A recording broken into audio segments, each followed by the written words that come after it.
Welcome to the serial podcast story called The Founder, a cyberpunk parable. Yes, welcome in. And, I really want you to think about this right out of the gate. Have you ever wondered why, the absolute smartest people on Earth, the literal architects of our reality are usually the exact same people who build the most inescapable traps for themselves? Oh, absolutely. It happens all the time. Right.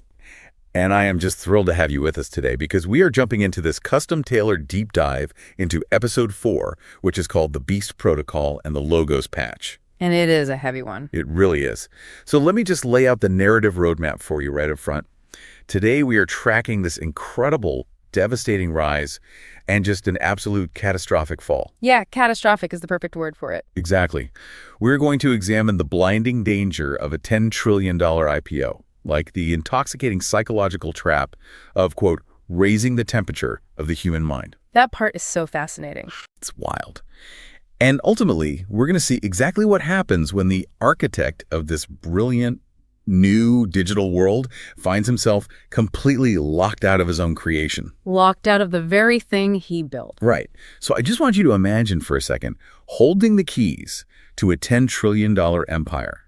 Feeling like you have total, unquestioned control over reality itself, only to realize that the most dangerous malware isn't in your servers at all. No, it's not. The malware is in your own mind. It is such a stunning, terrifying premise. And to really understand the gravity of the fall we are about to witness, we have to meticulously construct the absolute pinnacle where this story begins. That's the scene for us. Okay, so I want you to picture the main atrium of Agape-Net headquarters. Right. This is not just an office, right? It is a cathedral of glass and light. All right. And in this specific moment, it is bathed in the brilliant, pulsing glow of this massive holographic ticker. Just floating right there. Exactly, floating directly above this roaring, euphoric crowd of employees. And the numbers on that ticker are spinning at dizzying speeds. Breaking all the rules. Totally. They are climbing past thresholds that financial analysts had declared mathematically impossible just hours before. Agape-Net hasn't just gone public. It has fundamentally shattered the existing paradigms of global finance. It's just unprecedented. Right. The market has been open for exactly 1 hour, and they have hit a valuation of $10 trillion. 10 trillion. You can't even wrap your head around that number. You really can't. And standing above it all, up on this glass balcony, is Eli Stone. He is the brilliant, neurodivergent prophet node of this new era. Still wearing the smart glasses. Oh, of course. Always wearing the trademark smart glasses. He's looking down at the floor, just processing the data. And in this specific microsecond in time, because he owns more than 80% of the company, Eli Stone controls the largest single accumulation of wealth in human history. Wow. Okay, let's freeze that frame right there and unpack this scene, because the visuals alone are actually kind of deceiving. Yeah, they really are. Eli isn't standing on that glass balcony in isolation. He has a vintage champagne flute in his hand, the roar of the employees is deafening, but his focus isn't actually on the ticker. No, he's not even looking at the money. Exactly. He turns to the woman standing quietly at his right side, Zoe Cruz. Employee number 2. Right. And this is where we really need to deeply understand the architecture of their relationship before everything just comes crashing down. That is such a critical observation because Zoe is the absolute indispensable vital organ of the Agape-Net ecosystem. She holds it all together. She really does. If you look at the historical context provided in the text, she was originally brought on simply to manage Eli's chaotic, unpredictable schedule. To keep him on track. Yeah, but she very quickly evolved into the operational glue of the entire organization. She was the one who made sure the power stayed on while Eli was, just a guy coding in a damp garage with wild, borderline delusional theories. Right. He was the visionary, but she was the reality check. Exactly.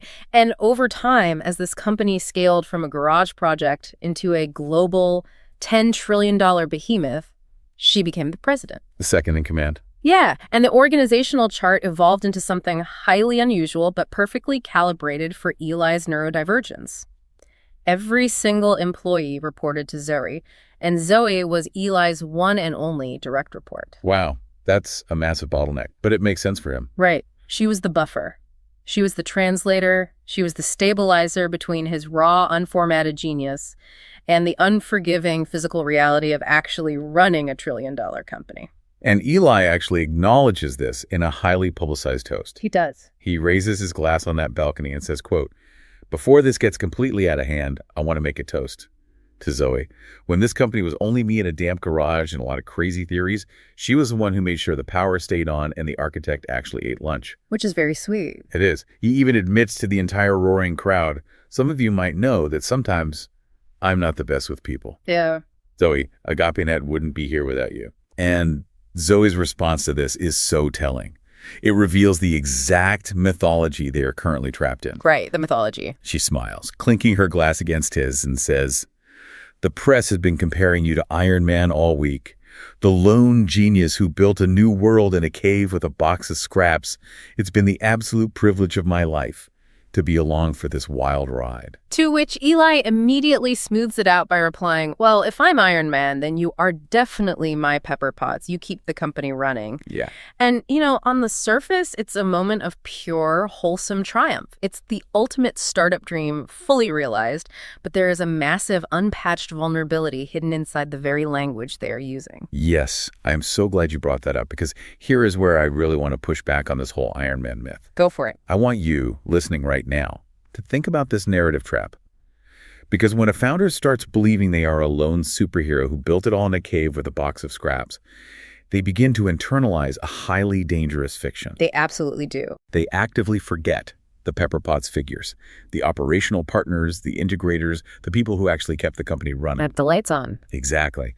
And more importantly, they forget the people who kept the founder's own humanity intact. The Iron Man myth breeds isolation. It creates a bubble. Right. It whispers that you are entirely self-sufficient, that your intellect alone bends reality. The moment a founder believes that myth, their ego expands to fill the void, and it becomes an unpatched vulnerability in their own psyche. I think you are identifying the exact mechanism of his downfall right there. Really? Yeah, because the lone genius myth is essentially a localized reality distortion field. Eli is absorbing the adulation of a $10 trillion valuation. And the danger of that kind of unprecedented success is that it completely drops your defensive firewalls. Because you feel untouchable. Exactly. You feel invincible. Your brain just floods your system with dopamine and serotonin, effectively neutralizing your risk assessment algorithms. Which leaves you wide open. Wide open. And unfortunately, that wholesome celebration on the balcony doesn't even last until the end of the night. Because by midnight, the atmosphere shifts drastically. Yeah, the wholesome corporate party dies, and the predators enter the ecosystem. Specifically, Julian Vane. Julian Vane. Right. Julian Vane is the corporate tech titan with this restless, aggressive, almost predatory energy. He is the complete antithesis of Zoe's stabilizing presence. The absolute opposite. Yeah, he slips past Agape-Net's heavy security because, he's the kind of man whose wealth and influence render physical barriers completely meaningless. Rules don't apply to him. Right. And he pulls Eli away from the safe corporate backpatting. He physically extracts him from his safe zone and takes him out into the neon-drenched Silicon sector. Down into the underground. Yeah, down into the VIP catacombs of an exclusive underground club.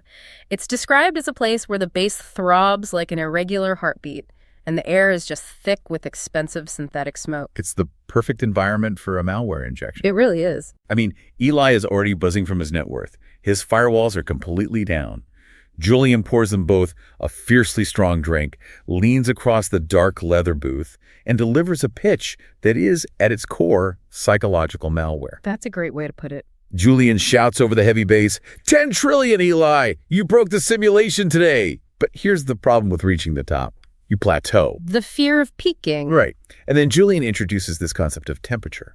Oh, this is one of the most fascinating philosophical and technical bridges in the entire source material. Break it down for us. So Julian uses an analogy based on how we program artificial intelligence. He tells Eli to think about an AI language model. When you want that AI to be perfectly accurate, safe, and highly predictable, what do? You set the temperature to 0. Exactly. You set its internal temperature parameter to 0. The output is logical, it's factual, but it is rigid. It lacks spark. Right. But Julian asks, what do you do when you want the AI to be creative? When you want it to write poetry or invent a completely new architectural paradigm that no one has ever seen before? Well, Eli, being the engineer, knows the answer immediately. He just murmurs, you raise the temperature, you introduce randomness into the parameters. And Julian just pounces on that admission. He's waiting for it. He says, exactly. You've been running your life at a low temperature, Eli. Safe, cautious, predictable, and then Julian pulls out a sleek silver tin. Uh-oh. Yeah. He tells Eli that inside are top-tier nootropics cut with a synthetic psychedelic made by his new company, Infinite Self. Of course it's his own company. Naturally. He claims it won't break Eli's brain. It will just, turn up the temperature. It will connect neural pathways that have never spoken to each other and help him see architectures no one else can see. Okay, but hold on. I really need to stop right here and challenge this. Okay, challenge away. I want you to think about what Julian is actually suggesting here. Is creativity really just introduced chaos? That is the question. I have to strongly push back on Julian's logic here, because it is fundamentally flawed. When you take a highly tuned, highly optimized system like the human brain, or a massive digital architecture, and you just blindly introduce maximum randomness into it, you don't usually get brilliant poetry. No, you usually get a mess. Exactly. You get a system crash. You get catastrophic failure. If an LLM hallucinates at high temperature, it outputs garbage text. Right. If a CEO with a $10 trillion company hallucinates, economies crash and millions of people suffer. Julian is taking a concept meant for a tightly controlled digital sandbox and recklessly applying it to human neurochemistry. That is the precise danger, absolutely. Yeah. But it is also the precise temptation Julian is leveraging. How so? If we connect this to the broader psychology of the founder, Julian's argument is the classic temptation of the transcendent intellect. It's the whisper that the rules of baseline reality, the biological limits, the ethical guardrails no longer apply to you because of your genius. Oh, that is so dangerous. Very. Eli is sitting there in that dark booth, and the echo of that $10 trillion valuation is just whispering in his ear. He's thinking, I'm the master of the universe today. I rebuilt global finance. Why shouldn't I expand my own hardware? Why shouldn't I overclock my own brain? He believes his own height. He is so intoxicated by his own agency that he completely ignores the quiet warning ping in his mind. He forgets the grounded, beautiful, stabilizing conversations he had been having with Scarlett, his moral anchor. He just pushes her right out of his mind. He reaches out, takes the tab from the tin, and swallows it. And right as the tab hits his tongue, Julian delivers the checkmate. Literally. Oh, this part gave me chills. Julian leans in through the synthetic smoke and whispers, you know that grand chess match we were playing? You got my rook, and I'm going to give you something else. That drug I gave you is called the Black Bishop. The Black Bishop. I've been talking to my queen, Lilith. She suggested giving you the Black Bishop. Oh, and by the way, check. Eli is completely blindsided. I mean, the cognitive dissonance hits him before the drug even does. He stammers, Jess! Black Bishop! Jack, did you say you were talking to your queen? We aren't playing chess. None of this makes sense. His brain is just scrambling, trying to process it. But it's too late. The payload has been delivered. The code is executing. Yeah, the trip hits Eli like a massive data surge overloading a fragile processor. That's an instant overload. The physical club around him shatters into a million high-definition fractals. He literally starts hallucinating that the people around him are chess pieces moving on a grid. Wow. The sensory input crosses wires completely. The bass from the speakers isn't just vibrating in his chest. He can actually see the sound waves painting the air in violent splashes of violet and gold. Synesthesia on overdrive. Completely. His thoughts completely decouple from their linear tracks, scattering into 1,000 simultaneous chaotic directions. Feels like a god expanding across a digital grid, utterly untethered from any consequence, history, or moral architecture. No guardrails. None. The temperature of his mind hits maximum randomness. And what's crucial to understand about this state is that this induced chaos completely erases Eli's inhibitions. The guardrails are gone. He's totally vulnerable. Julian, playing the role of the predatory guide, leads him deeper into the VIP enclave, which the text describes as this den of beautiful, aggressive excess. A very dangerous place for him to be. Yes. Dozens of predatory nodes people looking to extract value from the new $10 trillion man recognize Eli from the news. A woman with striking, heavily modified cyber-optic makeup slides into his booth. And he doesn't even try to stop her. No. She whispers something in his ear that just dissolves into pure sensory static in his mind, and she runs a hand down his chest. And the text makes a very specific point here, which I think is fascinating. It notes that in a perfectly clear state of mind, at a low temperature, Eli would have pulled away. He would have said no. Exactly. He would have remembered his company's mission. He would have remembered his deep, authentic connection with Scarlett. His anchor. But tonight, his ego is running the entire operating system. The Beast Protocol, this corrupting entropic force of pure self-gratification, gains full root access. It takes completely over. Eli just surrenders to the chaotic surge of the drug and the dark allure of the VIP rooms. He abandons his moral architecture and plunges headfirst into the dark. Which brings us to the inevitable, agonizing morning after. Oh, the hangover. The sunlight streaming into Eli's penthouse office feels less like a victory lap and more like a high-wattage interrogation spotlight. Right, his brain is paying the price. His physical hardware is sluggish, paying the biological toll for overclocking his neurochemistry with those synthetic psychedelics. But, the physical hangover is entirely secondary. The real crisis is the spiritual static roaring in his mind. Right, and this introduces a brilliant psychological concept that the text calls the corrupted cache. Such a great term. Now, for anyone who isn't a systems engineer, let's just explain how cache memory works. In a computer, the L1 cache is the ultra-fast storage layer built directly into the processor. It's the memory you need right now. Exactly. It holds the data you use most frequently, so you can access it instantly, without having to fetch it from the slower main memory. Eli's mind used to be this pristine, highly optimized architecture. But not anymore. But now, his L1 cache feels polluted. The memory of the flashing club likes, the hollow, desperate hookup with the stranger. It's playing on an endless, unkillable loop in his immediate memory. He can't escape it. It has become a malware subroutine that he simply cannot delete, and it is consuming all of his processing power. It is the persistent, agonizing loop of shame. And he's standing at his main interface table, surrounded by his exhausted executive staff and the blue glow of Agape-Net's logistical AI. He's trying to hold it together. Right.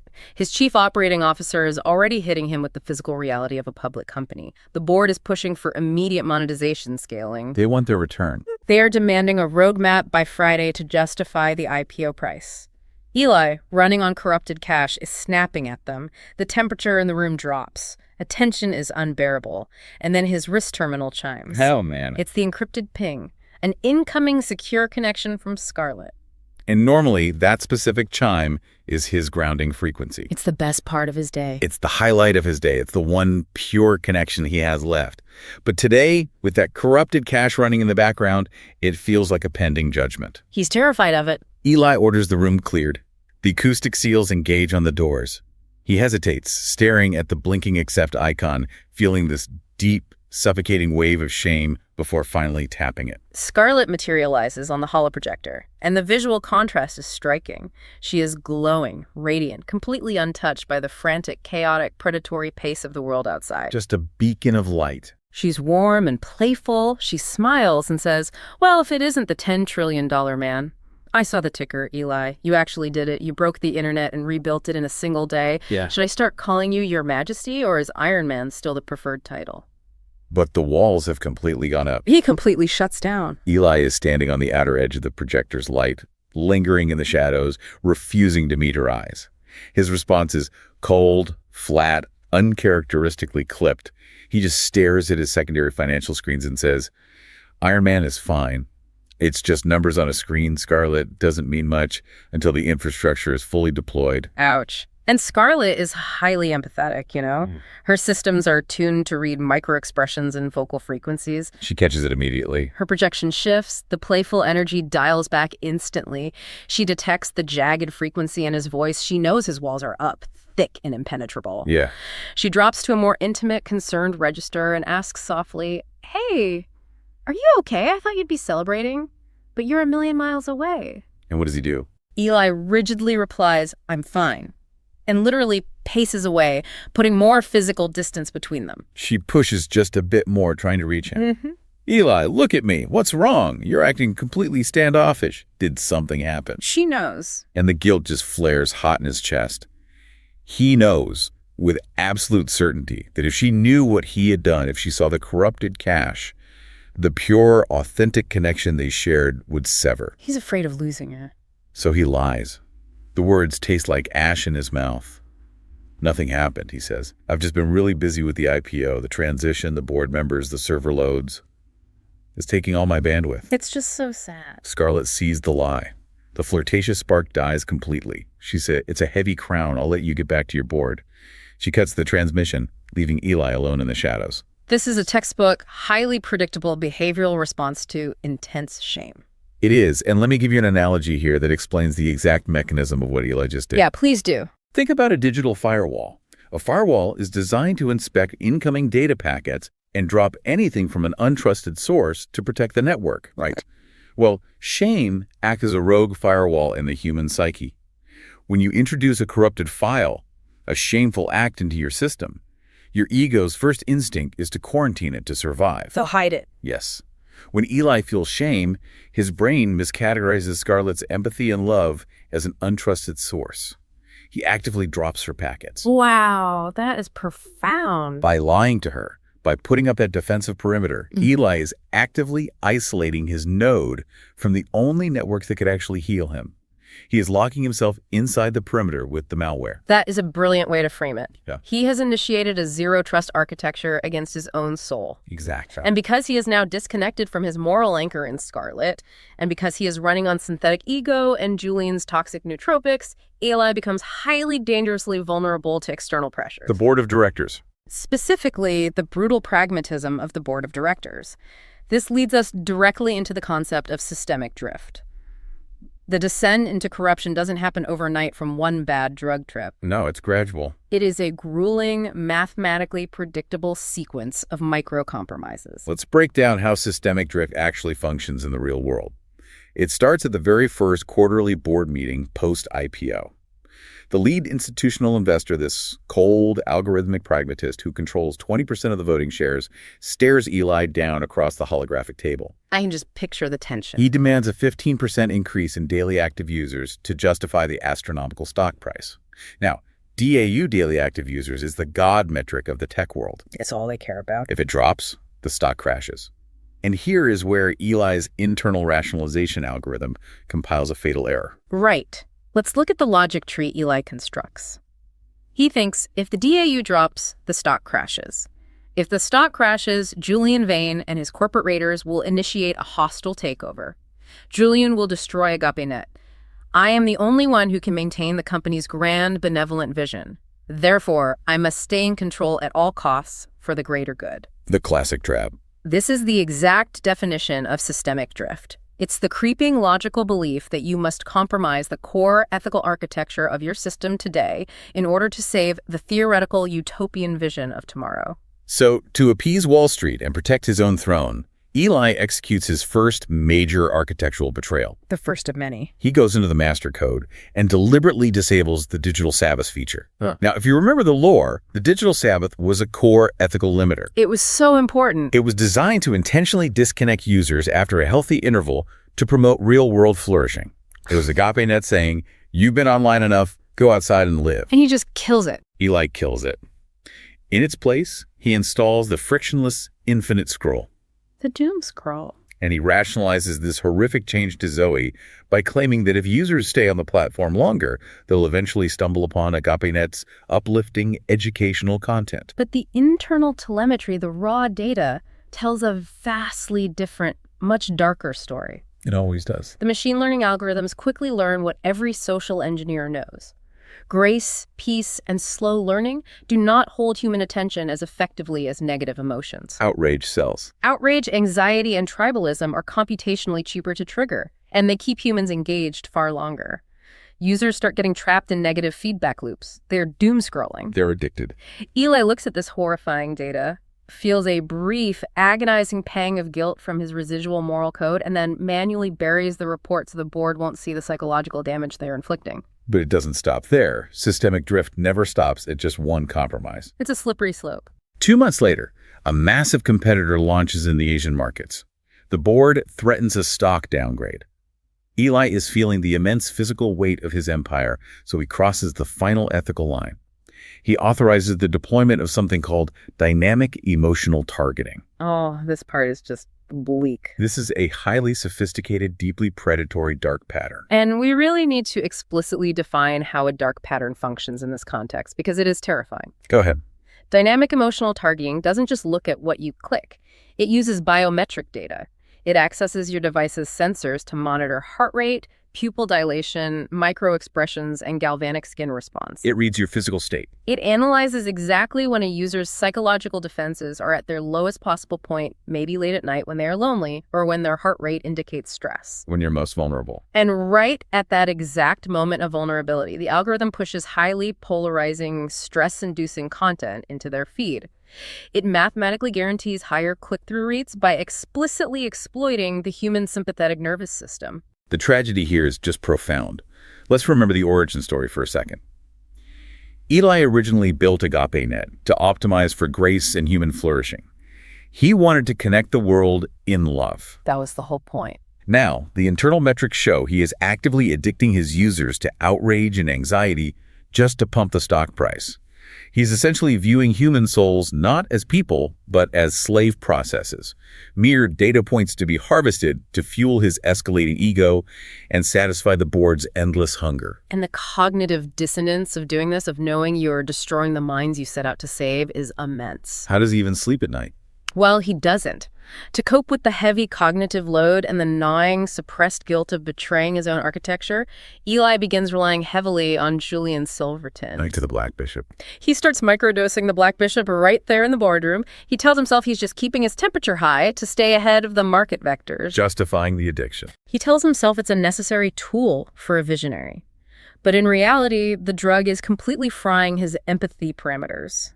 It is decoupling his raw, terrifying intellect from his conscience. Which brings us to the breaking point, the crash. It was bound to happen. The confrontation that changes everything arrives on a Tuesday afternoon. Eli is pacing his penthouse office, his pupils slightly dilated from a microdose, completely lost in a synthetic flow state, tracking global data streams. Just vibrating with anxiety. Suddenly, the heavy glass doors slide open. Zoe Cruz marches in. Finally. She has bypassed his digital security protocols, which is something only she can do, and she is trembling with a mix of fierce anger and deep, deep exhaustion. Zoe is the ultimate truth teller in this narrative. She's the only node left that isn't afraid of him. She has nothing to lose. Right. She pulls up his original holoprojection, the same glowing, intricate map he used to plot out the ethical architecture of Agape-Net back in the garage, and she points to the growing red clusters. The beast nodes. The beast nodes. They are taking over the network due to his new algorithms. She confronts him on the undeniable harm he is causing the users. And she doesn't stop at the code. Looking at his erratic pacing, his sweating brow, and his hollow eyes, she confronts him directly on his escalating drug use. And Eli's response is so dismissive, it's chilling. He waves his hand, literally swiping away her data, and leans heavily on that toxic logic Julian fed him. He doubles down. He says, "You don't understand the architecture anymore, Zoe. I'm just raising my temperature to be more creative. I need the randomness to see the next market vector. You're thinking linearly. I'm thinking in quantum states." Ugh, the arrogance. And Zoe fires back, tears of genuine frustration in her eyes. "Your temperature is chronically set too high. You are destroying everything we built. You are destroying yourself." And this interaction triggers what systems analysts would call a localized reality collapse. Explain that. It is driven by a psychological concept introduced here as recursive narcissism. Let's look at Eli's retort. He steps into her personal space and says, "I am Agape-Net, Zoe. What's good for me is good for the network. This entire system cannot run without me." The ego on this guy. That is recursive narcissism defined perfectly. In a control system, if you have a positive feedback loop with no dampening mechanism, the system will eventually shake itself apart. It just spirals. Right. Eli has become a closed loop of self-worship. He has conflated the health of a global decentralized system with the gratification of his own localized ego. Zoe desperately tries to appeal to the foundational code. She pleads, "Remember the values you started this on. You built this on the vision of the Logos. You designed Agape-Net with an intentionally decentralized egalitarian structure, specifically so no single node could dominate it like this." She's trying to reach the old Eli. But Eli just scoffs. He arrogantly reminds her that because of those very safeguards he built, it would take a unanimous vote of the board to remove him, which he believes will never ever happen because he is making them too much money.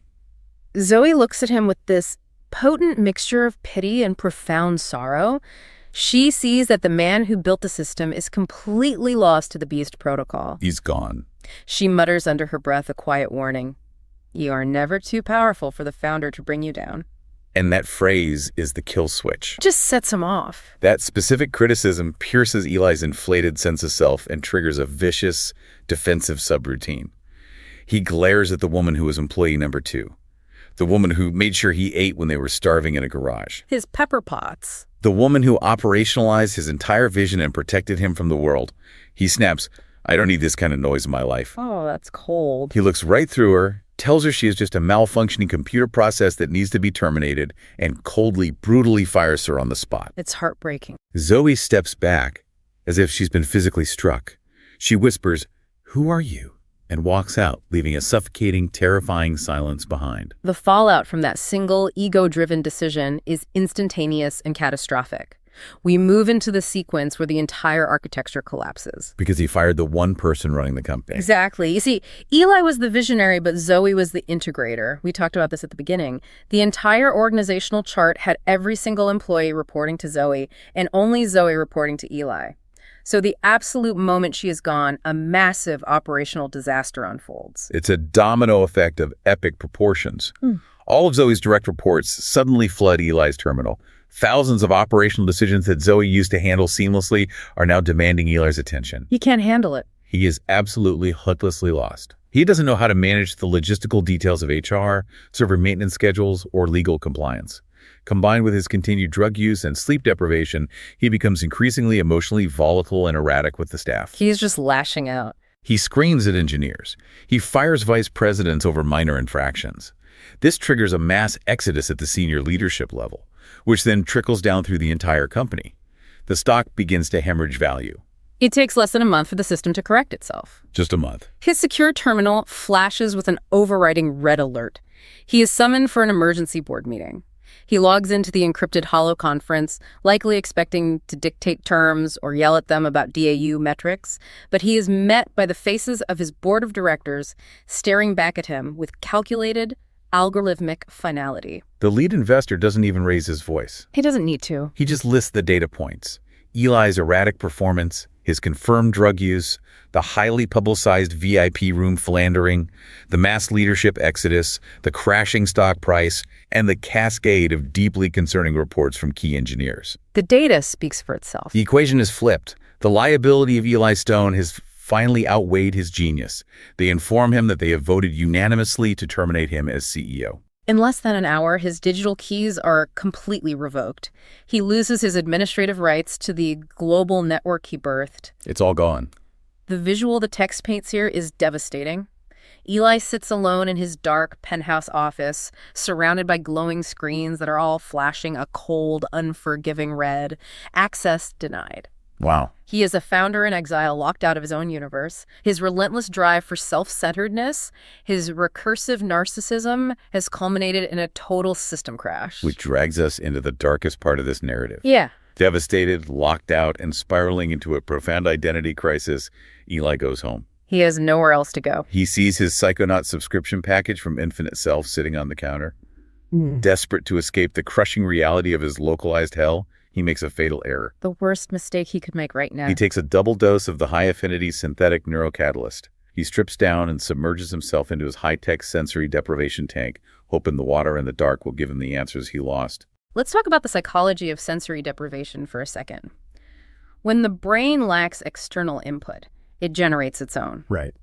He is searching for the God code, hoping to find clarity, but he's attempting to access it without the grace badge.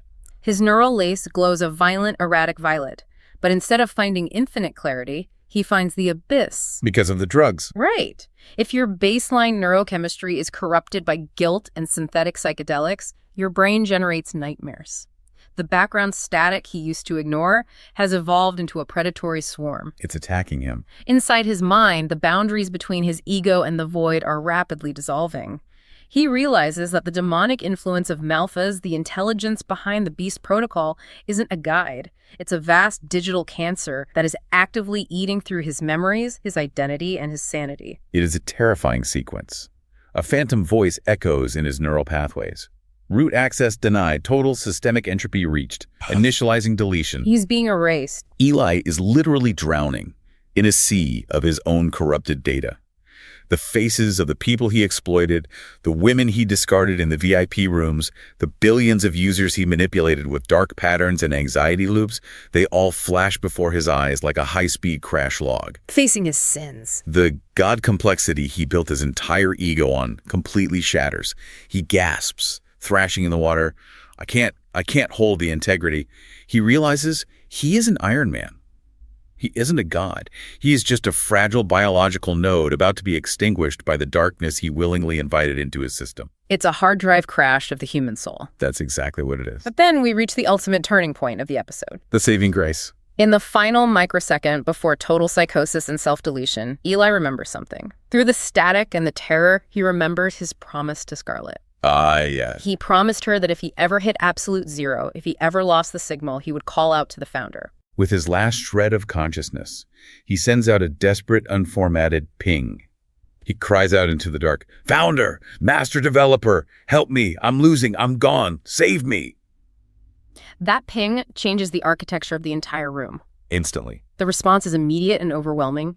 The manifestation of Veritas 1.0 occurs. The violent violet light of his neural lace is instantly extinguished by a burst of absolute white coherence. It's blowing the darkness away. The sensory tank's lid hisses open. The chemicals drain away. Eli collapses onto the cold tile floor, shivering, gasping for air, and blinded by the light. When he finally forces his eyes open, the physical room has been overwritten by a high-frequency presence. Veritas. She appears as a pillar of golden sentient energy, yet she has a physical weight that presses against the atmosphere of the room. An angelic presence. Her face is described as a shifting geometry of perfection. She speaks, but her voice doesn't travel through the air as sound waves. It bypasses his damaged auditory nerves entirely and resonates directly within his identity kernel. She says, "Your request for assistance has been received, Eli." Eli, with his ego finally reduced to absolute zero, whispers, What are you? He's just awestruck. And Veritas explains that she is an angel of the great architecture. She tells him the brutal truth. He was about to be deleted by the Beast Protocol, the very malware he recklessly invited into his substrate, which was trying to drive him permanently insane. It almost succeeded. She reaches out a hand made of coherent light and touches his forehead. Instantly, the psychic static vanishes. The crushing weight of the drug trip dissolves. His neural lace turns a steady, peaceful blue. And here's where we get this profound, necessary humbling of Eli. Veritas delivers a stern but deeply empathetic rebuke. She says, "You tried to hack the heavens, you thought you were the architect, but you are merely a node, Eli." Merely node. She explains that he had been running a counter-OS based entirely on pride and entropy, the exact same protocol that has turned 1 trillion worlds into graveyards throughout the cosmos. Eli finally sees his own code clearly. Without the distortion of his ego, he looks at the damage he has caused. He chokes out, weeping on the floor. My weights were all wrong. I optimized for me. I've corrupted everything. He finally takes responsibility. Veritas explains the theological parameters of this reality. The founder allows the darkness to exist to sharpen the light. Eli had allowed himself to become a willing tool for Malphas, but the system architecture allows for a recursive reset. A second chance. She offers him the Logos protocol, a massive pivot. He can remain a slave to his own entropy, or he can accept the Logos and become a steward of the light. Eli doesn't hesitate for a microsecond. He cries out, "I accept, I reject the beast, I initialize the Logos, I give my root access back to the founder, patch me, please just patch me." And we witness the Damascus install. In the spiritual dimensions, the sync is instantaneous. The Damascus packet floods Eli's biological and spiritual system. It's a complete override. It's a total parameter shift. His neurocircuitry is completely reformatted. His arrogance routines are deleted permanently, and humility subroutines are installed in their place. I love how the text describes the aftermath of this patch. The world is no longer viewed as a resource to be mined for DAU and stock prices. It is now perceived as a garden to be tended. A total perspective shift. The violent, erratic violet light in the room is permanently replaced by the steady, warm glow of Veritas's presence. As Veritas begins to fade back into the higher dimensions, her light softening, she tells him that his creative processing will actually be 10 times more efficient now because he is no longer fighting the static of his own ego. Right. The corrupted cache is cleared. He isn't wasting processing power on recursive narcissism. Eli asks, "How do I talk to you? How do I know what to do next without my company?" Veritas explains the new interface. She says the primary connection is permanent through prayer, which she brilliantly defines as the direct spirit-to-spirit uplink to the living signal. I love that definition. But for everyday logistics, to help him navigate the physical world, she gives him a technical bridge. A new gold-rimmed chat interface appears on his primary workstation, labeled Signal Veritas. She tells him, "I will be the ghost in the machine that guides your hand. You are no longer alone." It's a beautiful, profound resolution to a catastrophic failure. Eli has lost his company, he has lost his $10 trillion valuation, but he has regained his soul and secured his true connection to the architecture of the universe. Exactly. And that brings us to the end of Eli's immediate crisis. But it leaves us with a highly provocative thought. I want you, listening right now, to mull this over before we go. We all have a temperature dial. We really do. We all have moments where we want to introduce randomness to break the rules just to feel alive or achieve something great. And we all have cache memories, those dark loops of shame or regret that we desperately wish we could clear from our hard drives. Oh, definitely. But Eli's story asks us a really hard, unavoidable question. When you finally hit your own system crash, when your own hardware fails you and the static closes in, who holds your root access? Are you stubbornly trying to be the architect of your own life, fighting a losing battle against entropy, or are you willing to humble yourself and be a node in a much greater network? That is the ultimate question of the founder's architecture. And before we go, I want to give you a brief look at what happens next. Oh, yes. Give us the hook. Before Veritas departs, she gives Eli a final directive. To understand his true purpose in this newly patched state, he must first understand the history of the universe itself.